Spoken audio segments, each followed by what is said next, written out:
So I'm Julia Knight.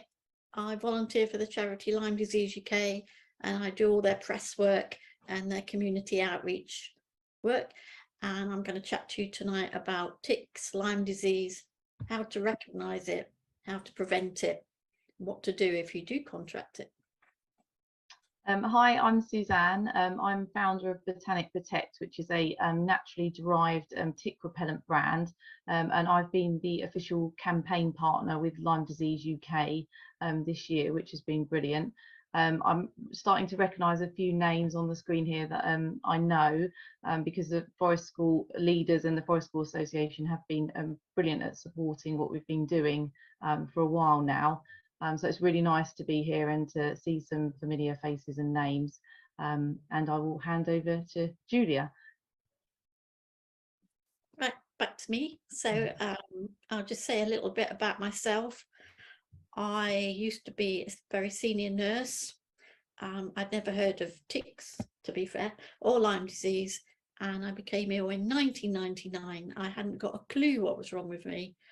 I had no idea I'd been bitten by a tick, and I definitely had no idea I'd got Lyme disease, and nor did any doctor that I saw. So the work that I do is to prevent people going down the road that I went down, because as you'll see from the PowerPoint, Lyme disease needs to be recognised, treated quickly. And if it's not, it can cause serious long-term problems. So I actually never got back to work. So that just sort of highlights the journey that I've been on. So I'll just get my PowerPoint going for you.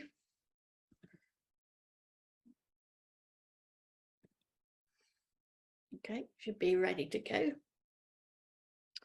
So the title of the talk tonight is Wake Up to Lyme, because this is a preventable disease and we all need to wake up to it and prevent it if at all possible. So what is Lyme disease? So Lyme disease is caused by a corkscrew-shaped bacteria called Borrelia. The bacteria is a very strange bacteria. The only other corkscrew type bacteria causes syphilis, obviously a completely different disease, but both have these very strange shaped bacteria, and both can be very difficult to treat. Lyme disease is transmitted by a tick bite, and the tick has to be infected by that bacteria to pass on the disease. Not all ticks carry the bacteria that cause Lyme disease, and it's estimated that about 10% of ticks in this country do carry the bacteria. Well, that's really difficult to pinpoint a figure, but you know, as you'll see as we go along, each tick doesn't carry a label saying if I'm infected or not. So the name of the game is to prevent a tick bite if at all possible. Ticks can actually carry other infections. So they can, in this country, they can carry a disease called anaplasma. We have had identified cases of babesia in the UK, and we've just identified some ticks that carry tick-borne encephalitis, TBE, which is very common in certain parts of Europe. Never been found here before. Not sure, you know, were we really looking for it before, but they have been identified now, and there have been a couple of cases that haven't been imported. And those, the ticks that were identified with carrying TBE were on the Norfolk-Suffolk border, which is ironically where I got bitten, and in the Dorset area. So tick-borne encephalitis is not a bacterial infection, it's a viral infection, and it obviously can make you very ill, give you a sort of meningitis type illness. And there is a vaccine for TBE, which is routinely given to people in TBE areas in Europe. And that's something that, as the time goes by, we're going to have to reflect on and see if that's something that has to be introduced here. So ticks are members of the spider family. They are actually arachnids, but they're not spiders. And they can be as small as a poppy seed, as you can see from that photo. And I've got some more photos that highlights that even more. And obviously, as we go along, you'll see why people don't realise that they've been bitten. So obviously that's a 5p piece. And that gives the life cycle of the tick. So they start in the larval stage, nymph stage, adult stage. So the two ticks that you're more likely to be infected by are the nymph, which are minute, and in early spring, that's when the nymph stage is really getting going, and that's the time of year I was bitten, had no idea. And you're more likely to be bitten, infected by a female, not a male. It's quite rare for a male to carry the infection. So nymphs and females. So just to show you how tiny. So this is a really small child. I think the child is about a year, but the photograph's been enlarged a lot. And mum found a tiny little black dot behind her child's ear. She thought it was a mole. She kept looking at it, thinking, where's that come from? And it was in fact an embedded tick. And lucky enough, she did manage to remove it safely, and the child wasn't infected, so it wasn't an infected tick. But we've got some other slides as we go along to show you where ticks hide. And particularly with children, they will be found in the hairline and behind the ears. So just again to highlight that that's a nymph tick that's been taken out with a tick remover. Now I've got a tick remover in my hand right now, so you can go that way. So you can see how tiny it is, and that's the size of a tick in that size tick remover. So it really does highlight how tiny they are. So where is the risk of Lyme disease in the UK? All over. So we used to say that there were certain areas of the UK where you were more likely to get Lyme disease. And in fact, that's still true. But we can't say that you only get Lyme disease in those areas anymore, because infected ticks have been found in every region of the UK, every county. We used to think that ticks were only found in woodlands and parklands, heathlands, all the typical places that you think, but they've also been found in urban parks and even gardens. And one of the case studies that I always mention sort of hits this home. So many of you might know the England rugby player Matt Dawson. He was training in a London park, had no idea he'd been bitten, started to feel very unwell after a few weeks of this training session. He developed a funny mark on his back, which his wife at the time was a German lady, and Lyme disease is very highly prevalent in Germany, and she recognized the rash, made him go to the doctors, and the doctors dismissed that it was Lyme disease, because it couldn't possibly be he couldn't possibly have got it in London. And in actual fact, it was Lyme disease, and he went on to develop severe heart problems, because again, as you'll see, if it's not treated and diagnosed quickly, then it can cause other problems. So, you know, Matt was a fit, healthy national rugby player. I mean, he's fit and healthy now, but he did have to have surgery on his heart and will be on medication for the rest of his life. So you can be infected in any month, but most likely spring and summer. So this is true, but we now have climate change in this country, and obviously all over the world. We are now getting much milder, wetter winters. So ticks used to become inactive in the very cold weather that we don't have anymore. So ticks are staying active, probably not in the numbers that we find in summer and spring, but we do have people coming to the charity for advice in the winter months after having a tick bite. And I personally know somebody who got a tick bite on Christmas Day, so that was a great present for her. So it's important to point out about pets as well. So the Big Tick Project was a project that was done by Bristol University, and it was Chris Packham was involved in it, to just look at the prevalence of ticks in the country. So what they did, they asked veterinary surgeries all over the UK to note down any ticks they found in dogs that were brought into their surgery for whatever reason, whether the dog was ill, whether the dog was having vaccinations, to do a check of every dog that they saw and note it down and send their results back to the Big Tick Project. And their results found that 1 in 3 dogs had ticks on them, of which their owners were totally unaware of. So dogs can get Lyme disease, and it can make them really ill, and it can kill them if it's not treated. Cats do get ticks as well, but for reasons we just don't understand, don't seem to get Lyme disease. So there's a research project right there. But all animals can bring ticks into the house. Now, they're not going to live in your house for very long because they like the damp, grassy environment, and they need that to survive. But they can survive for a very short while. And on personal experience, there's a lady in the next village to me whose husband was a gardener, or is a gardener, and every night when he used to come home from work, he used to take his clothes off, throw them all on the bed and jump in the shower. Quite normal thing to do. But he did bring a tick home with him one night, and his wife did get bitten in the bed, and she did get Lyme disease. So it just shows you that they can survive for a short time, and she was very unlucky for that to happen, but it did happen. So, you know, pets, we'll talk about them as we go along when we look at prevention. It's really important to think about ourselves and our pets.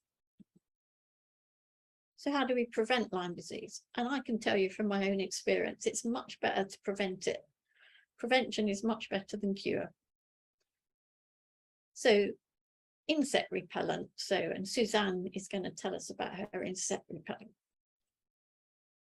A point I always make when I'm talking to people is that lots of people, not so much over the last 2 years because we've all been a bit held down, but people pack their bags and go off on their summer holidays, and they never fail to take some mozzie repellent with them. Doesn't matter where they're going, anywhere hot, they'll take their mozzie repellent to countries that don't have malaria, but they don't want horrible red, itchy, swollen mozzie bites. So they do that as standard, but very few people think about wearing repellent when they go into areas where there could be ticks. So that would be camping, hiking, cycling, all the country things that we do. You know, we take our families camping. I bet if I did a research study and asked a selection of 100 people, I wouldn't get many people tell me that they've packed an insect repellent. If you work in a high risk job like forestry, all the, you know, those sort of things, deer stalking, all those sort of things, you should really consider wearing clothing treated with a repellent. So you can buy those these days, and some people actually treat their own clothes with different chemicals. But you know, anybody who works in a high risk environment or spends most of their life in the countryside should be considering wearing treated outdoor clothing. Long sleeves and trousers. So that's another very typical English trait, that we get a bit of sunshine in this country and everybody leaps into their shorts and flip-flops and goes for a walk in the country. Or, well, if you've got some repellent on, fair enough, but I guess you're not likely to if you just jumped into your flip-flops. So, you know, that, please don't do it. Please, please, long sleeves and trousers. They can be light colour, light material. If you wear light coloured clothes, you're more likely to spot a tick on you. And as an example of that, because examples are always good to hit home with, my husband's a keen photographer. He did a photo shoot in Sherwood Forest a couple of months ago. And of course, he knows this drill off by heart, because if he doesn't follow the drill, he's going to get a lot of ear bashing, yeah? So he goes off in his light colour long trousers. He tucks his socks over his trousers, everything that's there. And he thinks, I've done really well. I've done everything that I'm always told to do. And he gets back in the car and there's one crawling up his trouser leg. but he only spotted it because he had light coloured trousers on. So that proves the point. That would have come home with him in his car. So long sleeves, long trousers, light colours if you can. Tuck your trousers into your socks. Stick to pathways and avoid long grass. I know that's not always possible depending on what you're doing, especially if you're a dog walker, because the dog runs off into the long grass, if possible. But the most important thing, is being aware in the first place that ticks might be about. Do a thorough tick check and have a shower when you get home. And if you've got a partner and there are parts of you that you can't see, get your partner to check the bits that you can't see. As we mentioned about the dogs and the big tick project, always use tick prevention on your pets. Get advice from your vet about good tick protection and check them thoroughly for ticks. I would suggest every day if you're out and about. So that's prevention. All this is on our website, so you don't have to sort of memorize all this. So where do these ticks like to go? So they like to go anywhere warm where they can hide. So they basically, what they do, at the bottom of that screen, there's some long wavy grass with some ticks sitting on it. So they basically sit on the top of long blades of grass, bracken, that sort of stuff.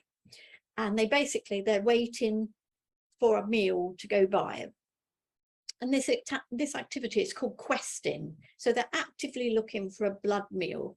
So they're not particularly looking for a human to walk by, but anything that walks by with a pulse, that's what they want to brush onto. So they brush onto you, and then they start looking for a nice warm place to embed. So adults, always check sock lines between the toes, nice and warm in the toes. But most like to climb up a bit further, behind the knees, under your waistline, inside your belly button. Lovely and warm in there, and I can tell you they do like to embed that. So have a look there. Armpits. I'm pretty sure, looking back on my history, that's where I got bitten, behind my left armpit. Behind ears, elbows. Before we go on to children and pets, I'll just say for any guys watching this, there is a place that you wouldn't want a tick to embed. Most men wouldn't want a tick to embed in this place. And I can tell you that it does happen. And I've been messaged by guys saying, I found a tick in a very delicate place. It's lovely and warm under there. Always check. Children, they're shorter than adults, except in my case, I'm barely 5 foot, so I'll look under my hairline.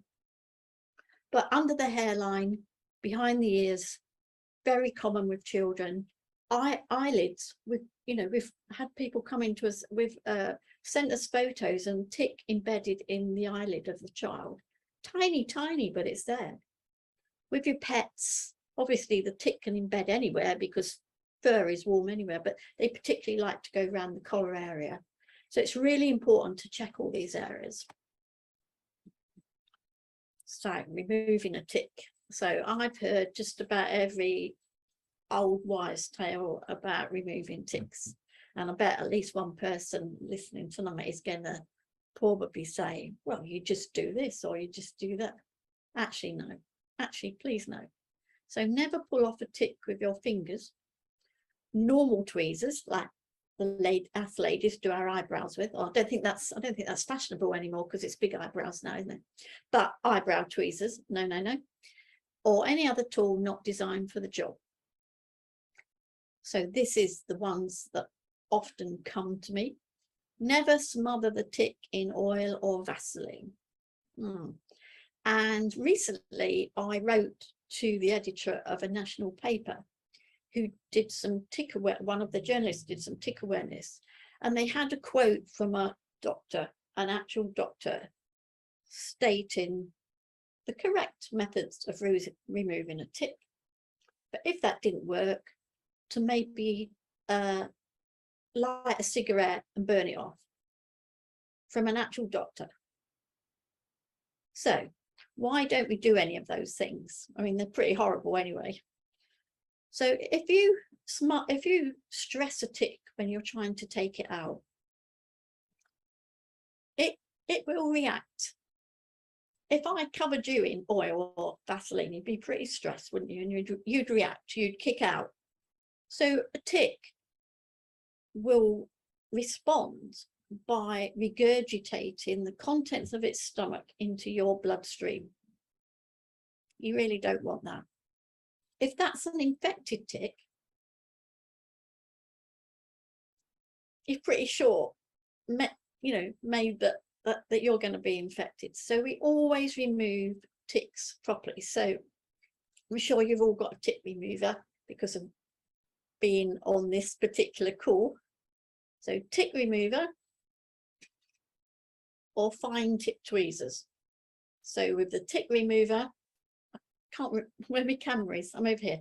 So tick removers, I'm sure you all know, follow whatever one you've bought, the instructions on the tick remover, but they're basically all the same.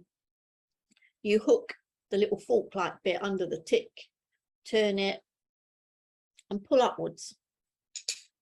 With the fine nose tweezers, go that way with the camera, you go as close as the skin as possible, put your tweezers either side and just pull upwards and it will come out. If you've got a really tiny tick and none of that works, you can make a tiny lasso with either cotton, floss, tooth floss. You can make a tiny little lasso and you can get a really minute tick out that way. And all these instructions are obviously on our website too. So we found the tick, we've got a tick remover.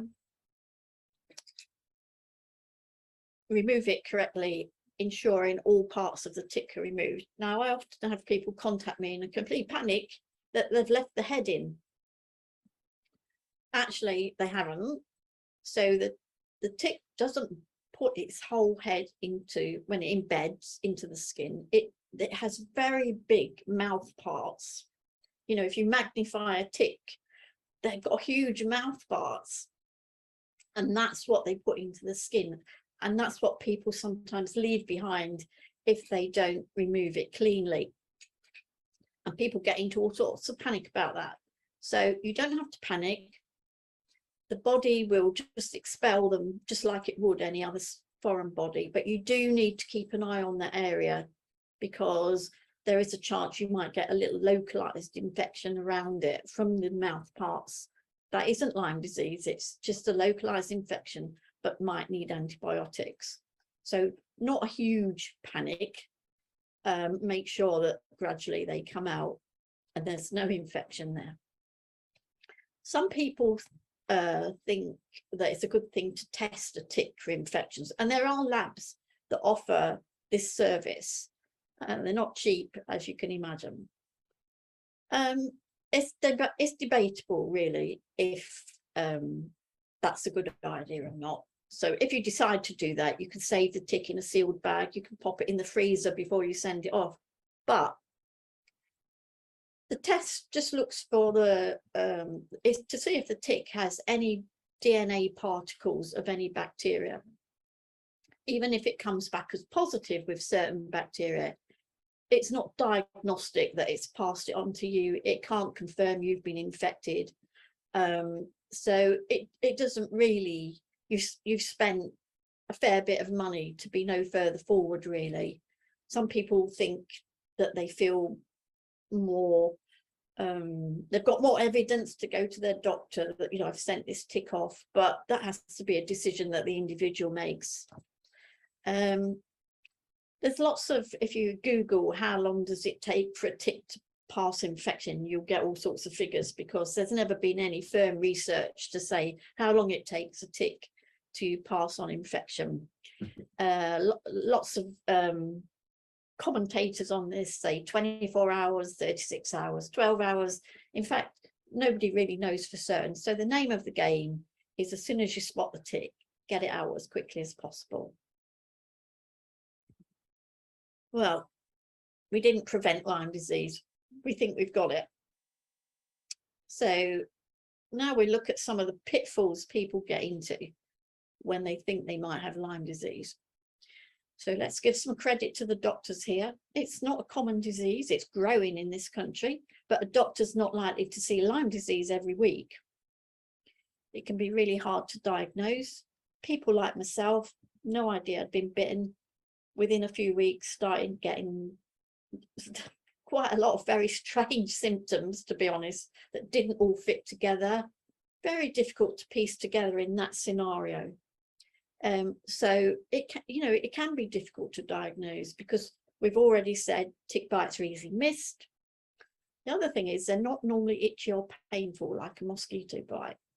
And the reason for this is that in the tick's saliva that it uses to cement itself into your skin, when it bites you, it contains a sort of local anesthetic substance, which is, when you think about it, it's very clever. They've got these huge mouth parts for a little tiny creature, and not only can it bite you painlessly with local sort of local anesthetic, it then uses it to cement itself in. You have to give it a bit of credit, it's clever. So we'll look at symptoms, but many people, they'll see stuff in the media. How many people, I bet everybody here can say, oh yeah, the bullseye rash. The bullseye rash is diagnostic for Lyme disease, but if I ever met the person who coined the term bullseye rash, I might like to have a bit of a conversation with them, because as you'll see as we go along, it's not that simple. So if you do develop this telltale rash, then that is a diagnosis of Lyme disease, but it has to be diagnosed correctly, and it often isn't.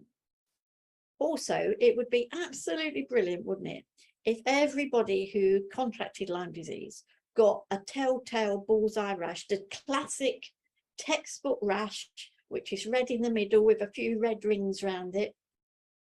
Wouldn't be hard to diagnose anybody, would it? Because they'd all be walking around with a target rash on them. It doesn't happen. So you have to be aware of that.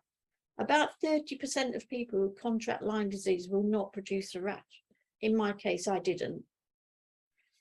Other symptoms that you need to look out for: if you've been in the countryside doing the things that you love and you suddenly come down with these symptoms, particularly in the better weather months. Now we've been going through a pandemic, and whether people at the top of our country like it or not, we've still got the pandemic. It's not, we're better off than we were. We've got vaccinations, but people are still getting COVID. So a summer flu, headaches, fatigue, swollen glands, joint pain could possibly be COVID as well. So always, if you think of that, have I got COVID, or could this be something else? It's still worth testing yourself for COVID. And I think it's the next slide. I've got a chart which does appear on our website, which looks at the differences between the two to give you a bit of a clue. So all those sort of symptoms are very telltale for Lyme disease, particularly headaches, neck ache. Lots of people with Lyme disease complain of neck ache. I still get neck ache. And I'm sort of 20 years from that holiday that I was on.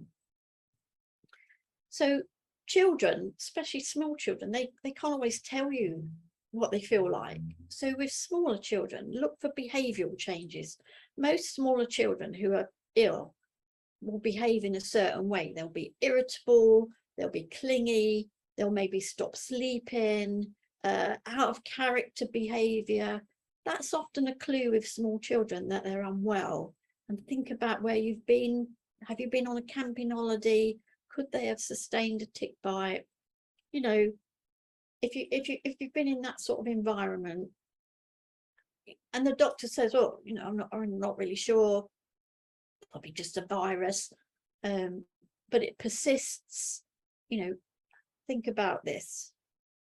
So we have a blood test that's used in this country for Lyme disease, but it cannot rule out Lyme disease. So this is because, and this is a pitfall that many people fall into. So the blood test that's used for Lyme disease is something called an antibody test. It basically means the blood test looks to see if your immune system has encountered the bacteria that causes Lyme disease. So this scenario is quite typical. Somebody gets a tick bite within a week or so, and it's an infected tick. And within a week or so, it can be a lot longer, they start to feel very unwell and they think, oh, I've had a tick bite. I'll go and talk to the doctor about Lyme disease. And the doctor says, that's okay, I'll do a blood test, because all doctors love a blood test. The problem with this testing is that it can take your immune system 4 to 6 weeks to make the antibodies to the bacteria that causes Lyme disease.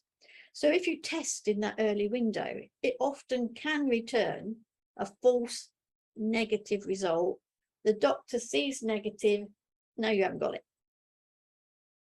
If a test is carried out in that early time frame and that person is unwell and continues to be unwell, that test should be repeated. And that's often a scenario people get into. And at the end of the PowerPoint, I'll give you a series of links that you can help your doctor with if you do find yourself thinking you might have Lyme disease, because the information is out there for them to diagnose and treat correctly. But because often, like I said, they're not going to see 10 cases for Lyme disease every week. So the links are very important. They're on our website. If you ever find yourself in this scenario, have a look on the website, get the links, refer your doctor to them and help the doctor out. So we currently have no NHS Lyme disease specialists. So people tend to be sort of, if for some reason the GP, well, sometimes when they do diagnose and treat and the person's still unwell, they get shunted between infectious disease doctors, rheumatologists, neurologists, if you get neurological type symptoms like I did. And even if your blood test is negative and you're unwell and all the rest of it, and nobody can work it out, a bit like in my case, even a psychologist, because could it possibly be all in your head? So, you know, the aim is to, at some point, we must lobby the NHS for specialist Lyme disease doctors, because we're beginning to need them. This disease is growing. So here we are, we have the typical bullseye rash. And it would be just fab if everybody produced a textbook rash like that, and we wouldn't have any problem with diagnosis at all. In fact, the bullseye rash, the name is a bit of a, yeah, a lot of them do look like bullseyes, but a lot of them don't. So the true name is erythema migrans. Erythema, redness, migrans, spreading. And the most important thing about a rash that develops after a tick bite, yes, it's important what it looks like, but more importantly is how it behaves. And this is another pitfall that people get into. So the behavior of a erythema migrans, it's always delayed in appearance. So if a tick bites you, generally you might get a little bit of redness around it. Some people get redness and a bit of itching, and that is purely a histamine reaction straight away to a bite of anything. However, the erythema migrans takes at least 3 days to develop, can be a lot longer, can be up to 30 days, sometimes even a bit longer. And by the time 30 days has come and gone, you've forgotten what you were doing 30 days ago. So always delayed in appearance. Generally is an itchy, hot or painful, and slowly spreads outward. Erythema migrans, redness, spreading. If it's hot and painful, it's likely to be another condition called cellulitis, because in general, you'll always get an exception to the rule. They're normally non-itchy, not hot, and not painful, and they slowly spread. And I have seen some the size of a dinner plate on a child. So again, be great if we all got that little typical rash and we all recognize it, but they don't always look like that. So these are all examples of erythema migrans. So they can have a bruise-like appearance. They can have a solid rash appearance. Well, it's no good looking for spreading redness if I've got brown or black skin, is it? You'll not find a textbook with an erythema migrans of a darker skin. It's really important that people realise that different coloured skins react differently. So these are all examples, and there's quite a few there that don't look like a bullseye rash. So the behaviour, keep that behaviour in your mind. Always delayed in appearance, generally not itchy, painful or hot, slowly spreading outwards.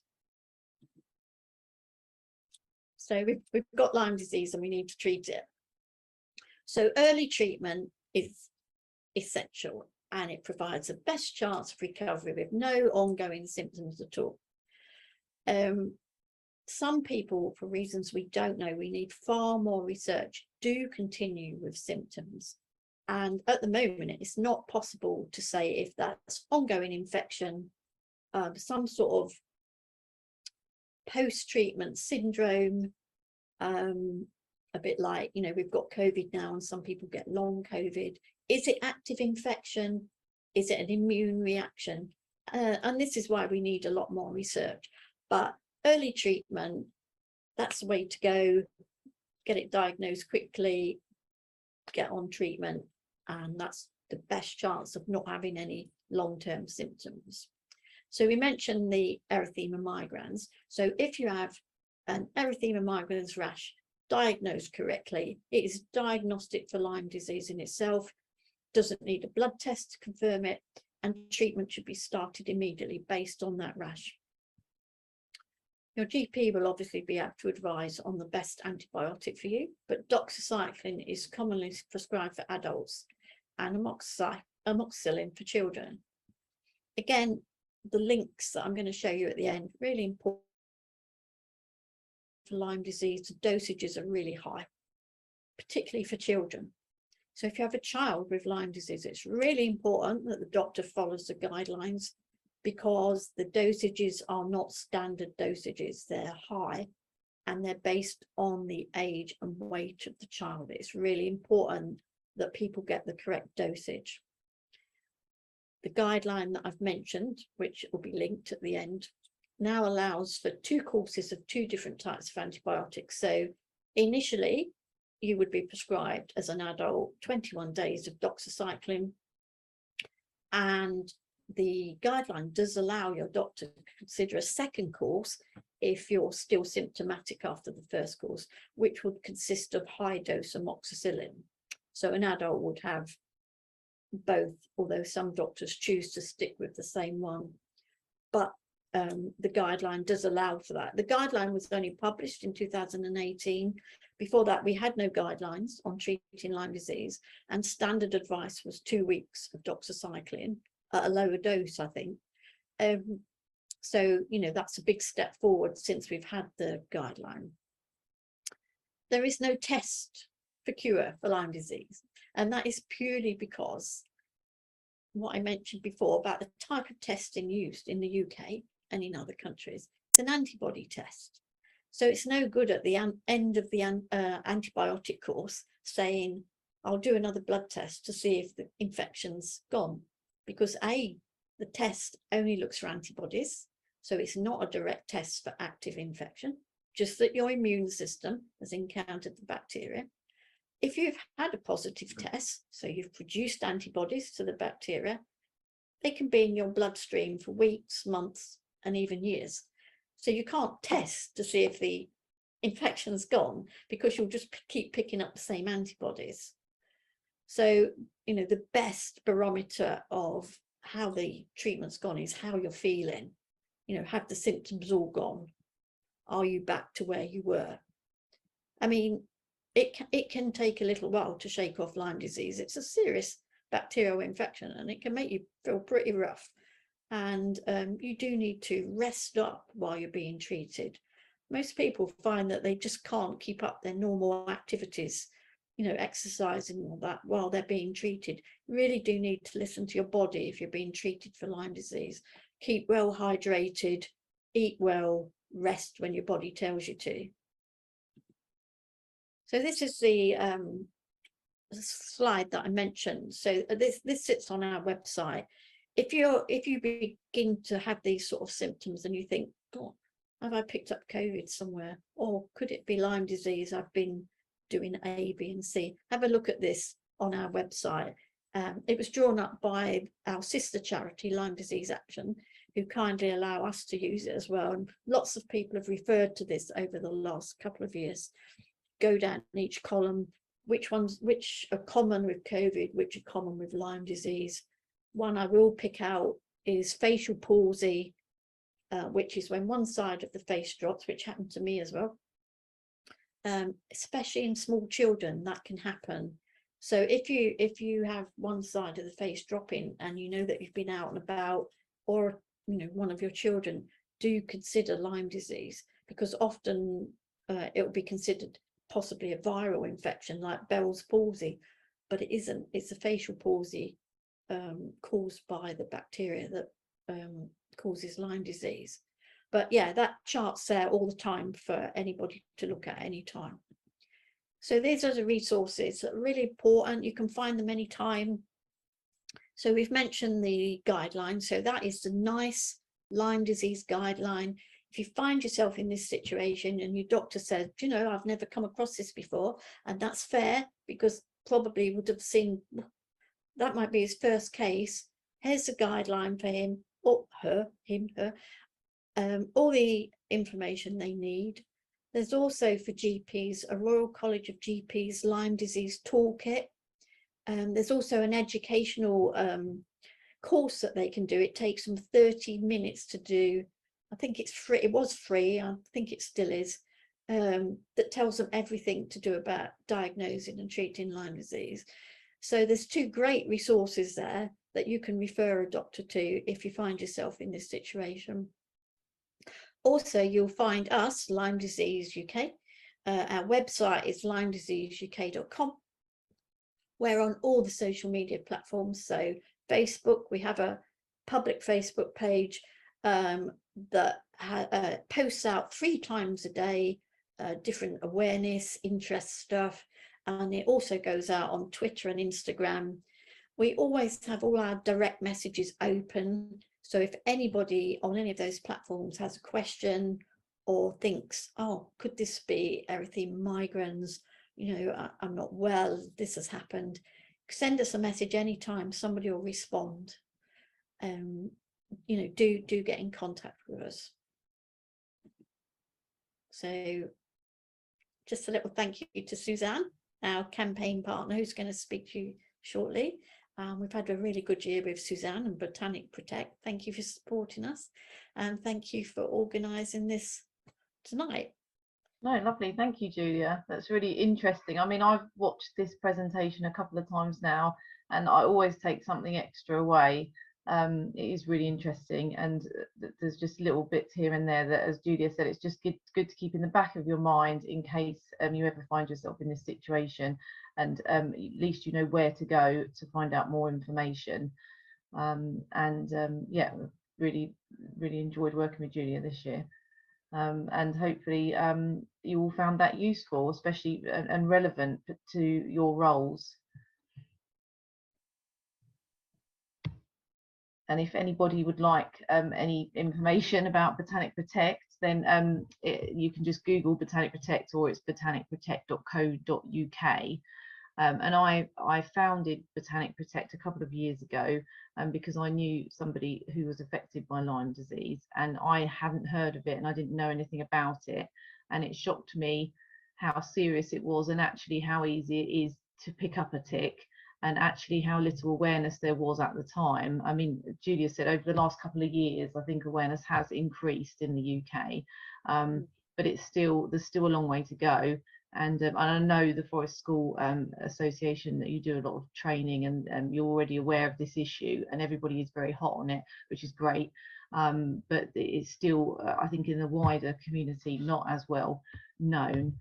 So anything, and as part of what I do, I'm very keen to raise awareness as much as I can, which is why I enjoy working with Julia and Lyme Disease UK. So if anyone's got any questions, I know Julia will know the answer. I'm laughing because I'm just reading through the questions, and some of them have made me laugh because they've picked up on things I've touched on. And is it Maria says, my 13-year-old son, who is also listening, just confirmed that he has found one there where I mentioned.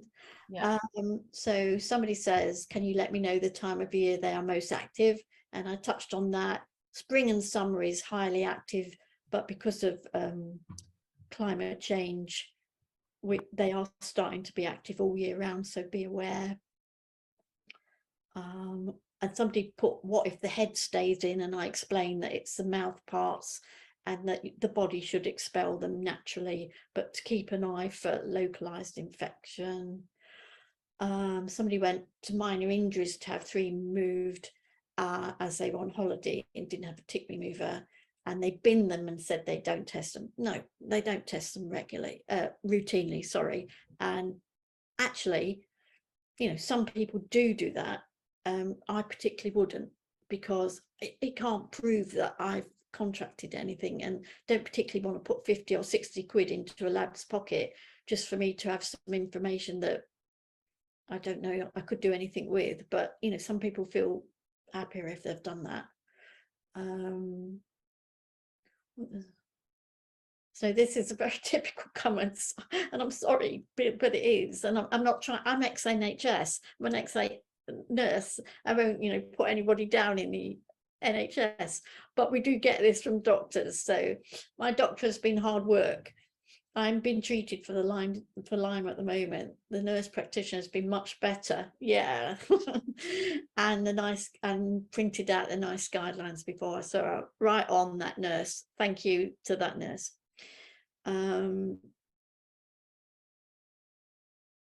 As well as being, oh sorry, forest school practitioner.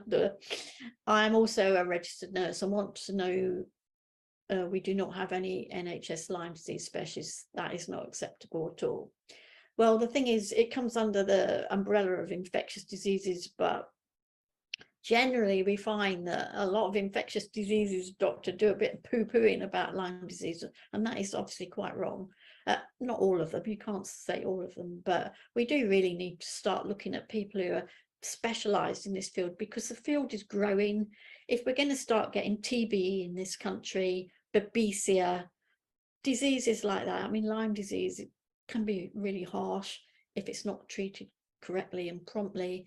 You know, we really do need people who this becomes their specialist subject, because I can absolutely guarantee that most doctors, if they get any training, get about 30 minutes at medical school, and who remembers what they learned in medical school about some illness, you know, that they don't see very often. We really do need to be focusing on that and lobbying hard for that, and that's where charities like us come in. We really do have to fight.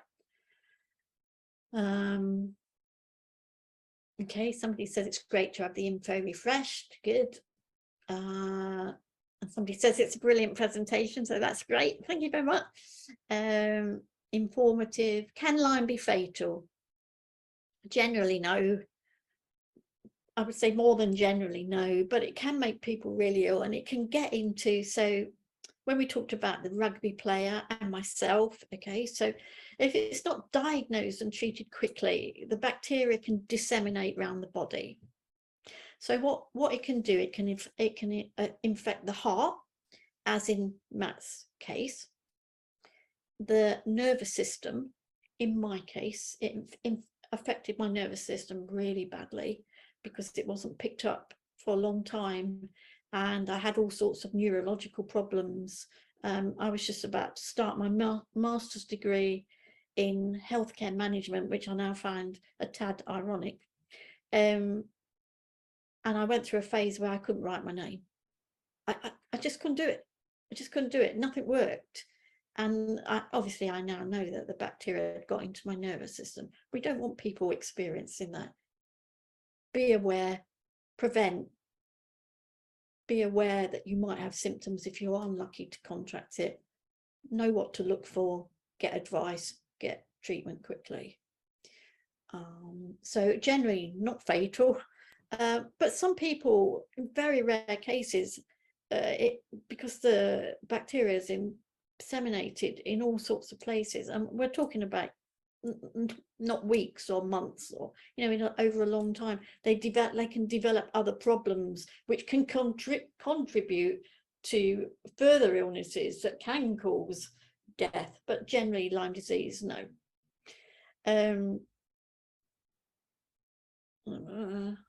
Somebody said they're glad that the myths were addressed. There's plenty of myths, isn't there?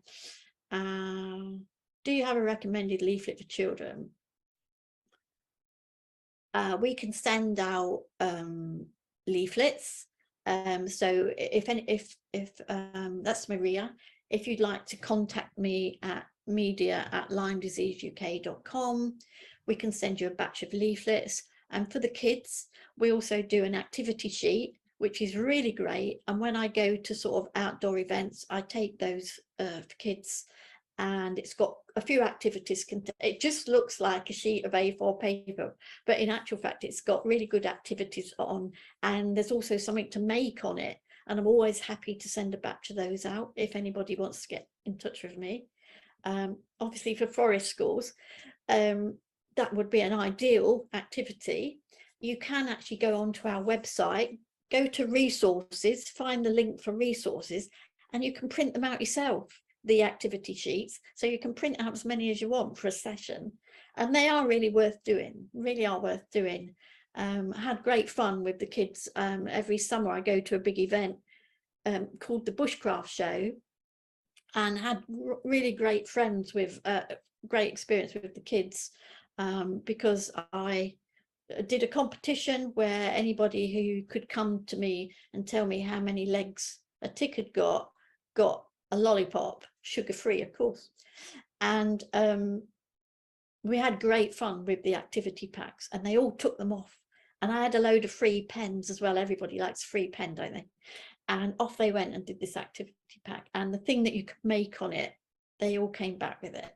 So really good. If you want some of those, go to our website, go to resources, download them, and print off as many as you want, because they're a really good fun thing to do. Julia, if I could just interrupt as well, I also had some sheets designed for children this year, actually by a student actually at a local university who was doing work experience, and so I might email those over to Matt in case anybody wants to access those as well, but they're probably very similar to the ones that Julia was talking about, but just as another resource. Somebody's put it's a leaflet on your website also. It is under resources too, so you can actually print the leaflets out that we hand out, but we do send out batches as well if organizations contact us, so that's completely up to you. If you've got a decent printer and loads of the right paper, you can print them out yourself. So go to resources. There's a lot of posters there that are good as well that you can print out, so and they're all free. There you go. How often, right, so this is right up my street, this question. Okay, how often is Lyme disease misdiagnosed as another condition, for example as ME? Also concern regarding impact of Lyme disease on children and adults with special needs. That's another one, for example in comparison to the general public. Anything else to consider in regards to special needs children and adults who know? Yeah, this is difficult. So the first part of the question, I was misdiagnosed with ME purely because nobody had a clue what was going on. And at the beginning of, I would say, the acute phase of the illness, I literally couldn't do anything. I couldn't say, people think of ME as being tired. I wasn't tired, I just I physically couldn't do anything. And when you can't diagnose something firmly, doctors grasp about for what it could be. And I ended up very quickly with a ME diagnosis. I didn't even fit the clinical criteria for a diagnosis of ME. But I carried that label for some years, completely kicking against it because I knew it wasn't. And it wasn't till quite a few years later, 16 years, that I was living abroad with my now husband. And a very astute doctor picked that up and said, you know, this is on your notes. I don't think you have it. And I was like, no, I haven't. And he was from the States. And obviously Lyme disease was first identified in the States in a town called Lyme. That's why it's called Lyme disease. And so they're more aware of Lyme disease in the States. They have quite high numbers of Lyme disease. And he asked me about my history and pieced it all together. And he said, you know, I'm absolutely sure that's what happened. And with a bit of testing, which wasn't 100% conclusive, but that's the name of the game, and some other, I was offered some treatment, which had anybody have known what was going on at the beginning, I should have got. Now, 16 years later, it wasn't going to sort of make me bounce out of the house 100% well again, but it did help me quite a lot neurologically. And I was very lucky that, you know, I came across that doctor. And since then, I've advocated for awareness for Lyme disease because I don't want anybody else going down the road that I went down. Special needs children, yeah, it is difficult. Special needs children and small children, because, you know, if we don't feel well, we can say we don't feel well. But I would also just like to highlight that I was a very highly trained nurse, specialised in paediatrics. I could not describe how I felt. I even to this day, I think back and think I couldn't articulate. I felt so terrible. But everything I tried to explain didn't seem to fit any picture. So, you know, even as an adult, I found that difficult. So if you've got a special needs child, or even a very small child, you have to sort of advocate for them. And I know that some special needs children are not going to tolerate searching for ticks. The only way I can say is use your eyes, use your ears, and, you know, be aware. And if something's not right, it just could be. So, you know, with certain children, you can only do your best. And I'm sure that everybody does do their best. It is difficult. So there you go. Somebody's written, Chris has written, a friend had ME for 20 years, recently decided that she probably got Lyme disease and could have had it from when she was a child. You know, we do see people who have been diagnosed with ME. Fibromyalgia is another one, because like I was saying about when the bacteria disseminates, it can infect the heart, it can affect the nervous system, like me. But the prevailing presentation is a very arthritic type disease, so very sore joints. They don't fit the picture for things like rheumatoid arthritis. They're not really old enough to get, you know, age-related arthritis in a lot of cases. And these other diagnoses, they all get mixed up with Lyme disease. We just have to work hard to prevent Lyme disease. And, you know, I get media requests for case studies, and quite often somebody like me will come forward with a long-term misdiagnosis. Now, my work is to stop that happening, you know, make people aware, let's prevent it. This is a preventable disease. But we can stop, and that's the way we will stop these distressing cases like myself. But you have to keep in mind that people who are diagnosed, treated quickly, get on and live their lives. So there's, you know, there's two sides to it. But the trouble is the media will always portray the other side. You have to keep in mind that many, many people who do get Lyme disease do get treated successfully. But the way to prevent people like me having years of illness is to be aware. And as Suzanne said, the awareness is much higher than it was. And we work tirelessly to raise awareness. We have a massive awareness campaign in May. So if anybody wants to follow us on any of the platforms or on our website, massive awareness campaign in May. If any of you have got significant buildings in your area, Suzanne joined in this May, and we asked them to light up in green, even if it's just for one night, for Lyme disease, and we've had much success with that. That's a massive awareness raising platform, because people are like, why on earth is your building all green? We've had the Blackpool Tower lit up, the Tyne Bridge, the Spinnaker Tower in Portsmouth, you know, iconic locations. So definitely follow us, and definitely follow us in May, because there's all sorts of opportunities to raise awareness, and people like you are the people to do it. You know, you're in the countryside, you're educating children. My daughter's a forest school leader. I can tell you, she constantly gets it in the ear. You are teaching this, here's this, do this. So, you know, you guys, you can teach. If you teach children awareness, you've got it, haven't you? Because they'll grow up teaching their own children. Brilliant. What else? Yeah, definitely the family, Maria's put about the schools and that as well. There's a link on our website with school packs, things that you can send to schools, and I'm always happy to do a talk like this online to schools. I recently did a really interesting talk with a group of scouts online, and the scout leader got a fantastic photo of they were in obviously their big scout place. There was a lot of them, and she managed to get a photo of them all sitting around the screen, because we were on Zoom like this, and she, you know, put it on a big screen in the room. She managed to get a fantastic photo of me chatting away on the screen and them sort of listening. And I can tell you, they had the most amazing questions for me, and they were spot on.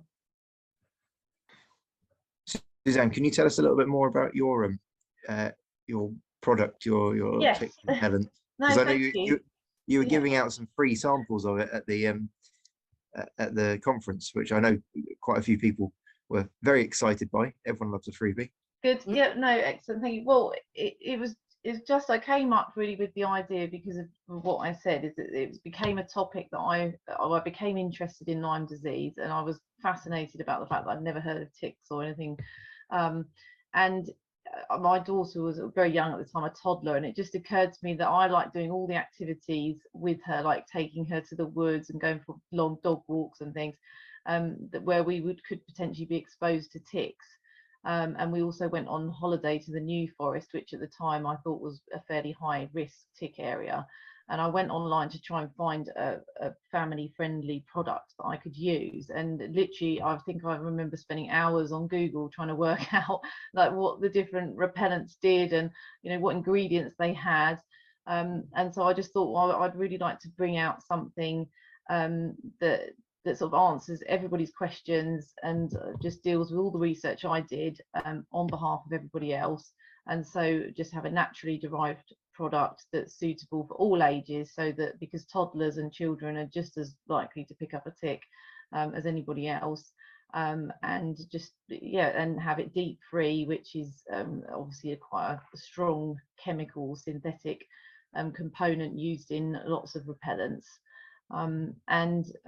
Yeah, just try and offer people reliable advice about tick prevention and Lyme disease. And this is how I ended up sort of linking up with Lyme Disease UK. And as I mentioned before, it's very much part of what I enjoy doing, is raising awareness about tick prevention, as well as offering people a sort of trusted product. And I've hopefully forest school leaders have found it useful, because you know, that's exactly the sort of people that I wanted to help. Yes, so hopefully, if anyone's got any questions about it, please let me know. I've tried it, it's good. Thank you, Julia. Thank you. And it doesn't smell horrible like some of the chemical ones. So. No, that's most of the feedback I get, is that people like the smell, which is nice. Yeah, so that's good. And we're already sort of I'm working on some quite exciting things for next year as well. Some stockists, and so we're sort of yeah, hopefully going to grow over the next year or so, and continue raising awareness where we can. So, So it's vegan yeah, or organic? yes. So yeah, the formula is organic. It is vegan actually as well. Yes. So it's Cosmos approved for the 2 categories, natural and organic as well. The repellent formula. Because, well, the whole sort of concept of the brand is that most people that enjoy spending time outdoors and who may be exposed to ticks also care about the environment, and what they're using and what goes into the soil and the waterways and impacts on the environment around them.